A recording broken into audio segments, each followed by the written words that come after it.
Welcome to Purnota Fable Stories Bangla. এক ছিল সুন্দর একটি গ্রাম, চারদিকে সবুজ গাছপালা, পাখির ডাক, শান্ত পরিবেশ। সেই গ্রামের পাশাপাশি দুটি ছোট বাড়িতে থাকতেন দুই বুড়ি বোন। বড় বোনের নাম ছিল মন্দা বুড়ি, ছোট বোনের নাম ছিল মিঠাই বুড়ি। মন্দা বুড়ি ছিলেন বেশ মোটাসোটা।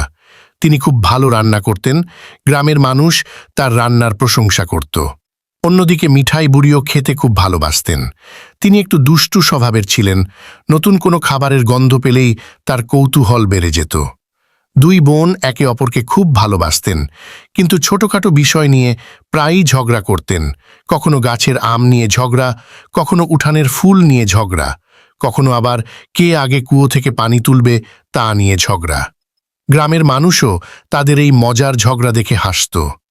একদিন সকালে মন্দা বুড়ির মন খুব ভালো ছিল। তিনি ভাবলেন আজ বিশেষ কিছু রান্না করবেন। তাই তিনি দুধ আর চাল দিয়ে মজাদার পায়েস বানাতে শুরু করলেন। চুলায় হাঁড়ি বসানো হলো, দুধ ফুটতে লাগল। তারপর তিনি চাল দিলেন, একটু পর গুড় দিলেন, এলাচ দিলেন। ধীরে ধীরে পুরো বাড়ি জুড়ে মিষ্টি গন্ধ ছড়িয়ে পড়ল। মন্দা বুড়ি খুশি হয়ে বললেন, আজকের পায়েস নিশ্চয়ই খুব সুস্বাদু হবে।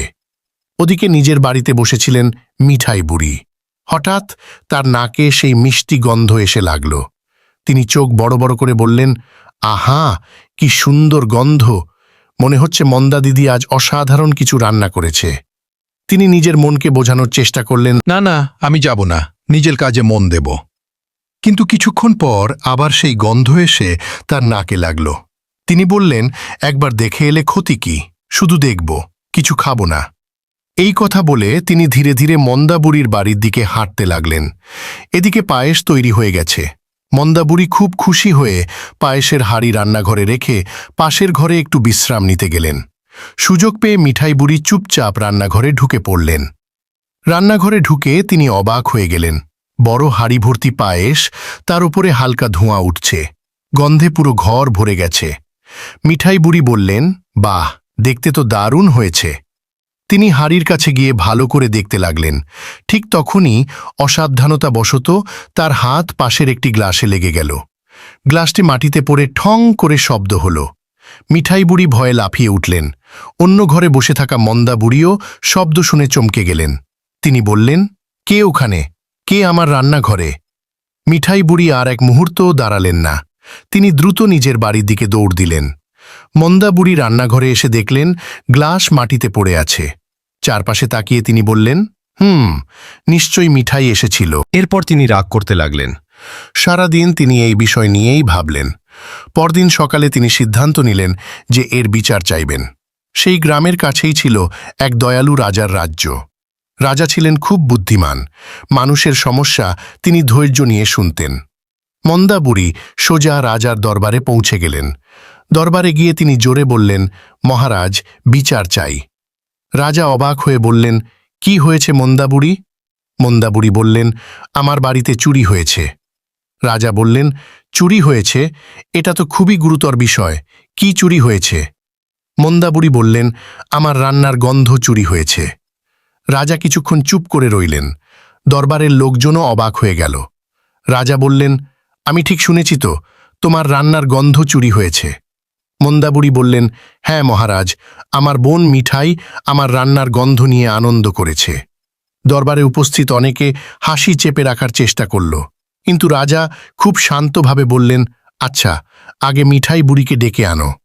কিছুক্ষণ পর মিঠাই বুড়ি দরবারে এলেন। রাজা তাকে জিজ্ঞেস করলেন, তুমি কি তোমার দিদির রান্নার গন্ধ পেয়েছিলে? মিঠাই বুড়ি মাথা নিচু করে বললেন, জি মহারাজ। গন্ধটা খুব সুন্দর ছিল। রাজা বললেন, তুমি কি কোনো খাবার নিয়েছ?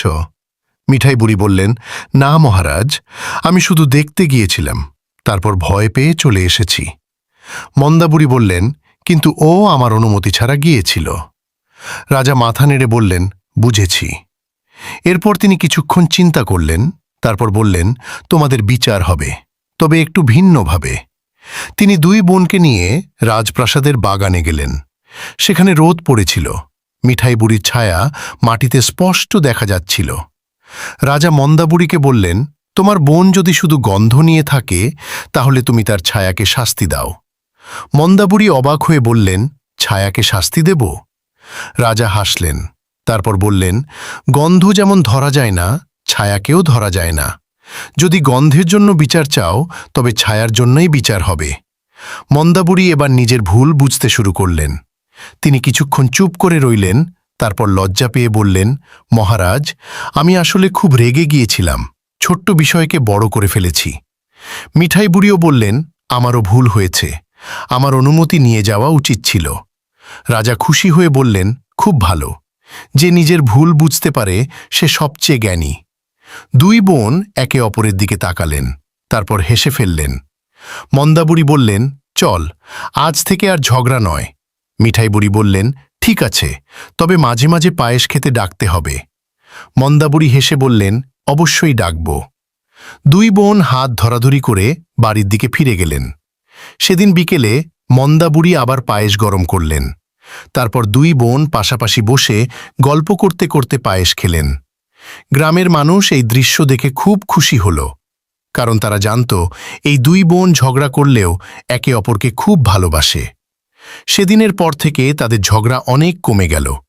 তারা একে অপরকে সাহায্য করত, একসঙ্গে রান্না করত, একসঙ্গে গল্প করত, আর যখনই কোনো ভুল বোঝাবুঝি হতো তারা রাগ না করে কথা বলে সমাধান করত।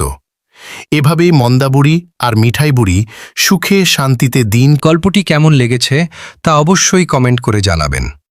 আপনার কোনো পরামর্শ বা মতামত থাকলে নির্দ্বিধায় শেয়ার করুন।